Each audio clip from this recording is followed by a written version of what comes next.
আপনার রোগা পাতলা শরীর নিয়ে আপনি চিন্তিত আছেন, এটাই তো। তো আপনার সমস্ত চিন্তা দূর করে দিব। থাকুন, আপনি আমার ভাই, আমার ভিডিওটা দেখুন। আমি সম্পূর্ণ ডিপ্রেশন থেকে আপনাকে মুক্ত করব। তো বন্ধুরা, আমরা প্রতিদিন যে খাবারগুলো খাই, এই খাবারে কিন্তু অত্যন্ত পরিমাণ প্রোটিন থাকে, যার কারণে এই প্রোটিনগুলো আমাদের শরীর হজম করতে হাঁপিয়ে যায়। তো ভিডিও শুরুতে আমি বলছি, আমাদের ভিডিওটা ভালো লাগলে কিন্তু চ্যানেলটা সাবস্ক্রাইব করতে বন্ধু একদমই ভুলবেন না। এই ভিডিওতে আপনি জানতে পারবেন আপনি কিভাবে রোগা পাতলা থেকে মোটা হতে পারবেন। তো বন্ধুরা দেখেন, সবাই চায় আমাকে দেখতে একটু মোটা সোটা লাগুক আর হ্যান্ডসাম লাগুক। তো বন্ধুরা, এই হ্যান্ডসাম, মোটা, ভালো ফিটনেস এগুলো তৈরি করতে গেলে তো আপনাকে একটু পরিশ্রম করতেই হবে, শুধু খেলে তো হবে না। আর এখানে খাওয়া দাওয়াটা খুবই গুরুত্বপূর্ণ, সব কিছুই গুরুত্বপূর্ণ। তো বন্ধুরা দেখেন, আপনি রোগা পাতলা থেকে মোটা হতে চাচ্ছেন, তাহলে আপনাকে একটা জিনিস ফলো করা লাগবে। প্রথমে আপনি যে খাদ্যটা খাচ্ছেন, এই খাদ্যটা আপনার শরীরে হজম হচ্ছে কি না। আপনার শরীরে ওই খাদ্যটা যদি হজম না হয়, তাহলে কিন্তু আপনি যে উদ্দেশ্যে আপনি চলছেন সেই উদ্দেশ্যটা পূরণ হবে না।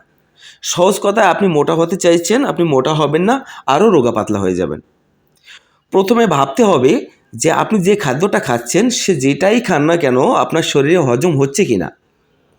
আপনার শরীরে হজম হচ্ছে না, যার কারণে আপনি মোটা হতে পারছেন না। তো মোটা হতে পারবেন খুব সহজ উপায়। দেখুন বন্ধুরা, খাদ্য অভ্যাসটা ত্যাগ করতে হবে। আপনি রাতের বেলায় ভারী খাবার খাচ্ছেন। আমাদের রাতের বেলার যে খাবারগুলো আছে, রাতের বেলায় আমাদের খুব হালকা খাবার খেতে হবে। রাতের বেলায় কখনো আপনি হাই প্রোটিন যুক্ত খাবার খাবেন না, যদি নাকি আপনি এক্সারসাইজ না করেন। আর যদি আপনি এক্সারসাইজ করেন, তাহলে আপনি টুকটাক হাই প্রোটিন খাবার রাতের বেলায় খেতে পারবেন। কারণ আপনি রাতের বেলায় যখন ঘুমান, তখন কিন্তু আমাদের শরীরটা সম্পূর্ণ রেস্টে থাকে। তখন কিন্তু আমাদের পরিশ্রম করতে পারি না আমরা, তখন কিন্তু খাদ্যগুলো ঠিকঠাক হজম হয় না, যার কারণে আমাদের পেটে কিন্তু খাদ্য পচতে থাকে। এই কারণে আমাদের পেট খারাপ হয়, আমাদের স্বাস্থ্যবান হতে দেয় না। এর জন্য কি করতে হবে, ছোট্ট একটা টিপস বলছি। আপনি প্রতিদিন হালকা পাতলা এক্সারসাইজ করবেন। এই এক্সারসাইজটা আপনি প্রতিদিন দৌড়াতে পারেন, কিংবা জায়গায় বসে আপনি স্কোয়াট করতে পারেন, চিন আপ দিতে পারেন, পুল আপ দিতে পারেন। হালকা পাতলা এক্সারসাইজ যদি আপনি 10 থেকে 15 মিনিট করেন, তাহলে কি হবে জানেন?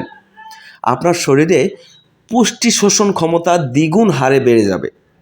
তখন আপনি যেটাই খান না কেন হজম হয়ে যাবে শরীরে। যখন হজম হবে, তখন কিন্তু আপনার শরীর আস্তে আস্তে দেখবেন হেলদিভাবে আপনার স্বাস্থ্যবান হয়ে গেছেন। এই এই যে টিপসগুলো অনেকেই ফলো করে না।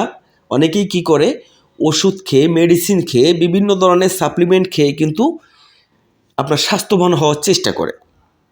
সেক্ষেত্রে কিন্তু কয়েকদিন পরে ওই স্বাস্থ্যটা আবার কমে যায়, থাকে না। যতদিন মেডিসিন খাবে ততদিন স্বাস্থ্য থাকে, আর যতদিন মেডিসিন খাবে না ততদিন স্বাস্থ্য আবার কমে যায়। এরকম করে ভাই পারা যায় না।